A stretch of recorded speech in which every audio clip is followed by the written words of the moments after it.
Hello, আসসালামু আলাইকুম guys. আশা করি আপনারা সবাই ভালো আছেন। চলে আসলাম আজকে আর একটি নতুন ভিডিও। আজকে ধান সিদ্ধ করা হচ্ছে বাসায়, তাই ভাবলাম আজকে কোনো কন্টেন্ট নেই, তার কারণে এই ধান সিদ্ধ করাই ভিডিও করে আপনাদের মাঝে কিছু কথা বলি। সো গাইস, আশা করি ভিডিওটি সম্পূর্ণ দেখবেন। গ্রামে আমরা কিভাবে ধান সিদ্ধ করি দেখতে পাচ্ছেন। আপনাদের অনেক জেলায় ধান সিদ্ধ করে না আমি জানি, কিন্তু আমাদের শিবপুর জেলায় ধান সিদ্ধ করে খায়, আর অন্য সব জেলায় ধান শুকিয়ে ক্ষেত থেকে আনিয়ে তারপরেই ভাঙায়, কোনো সিদ্ধ করে না।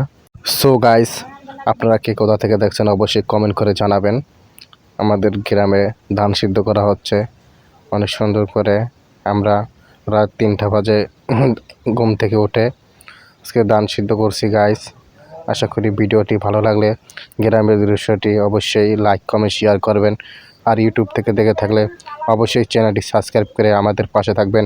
আল্লাহ হাফেজ, বাই বাই, টাটা।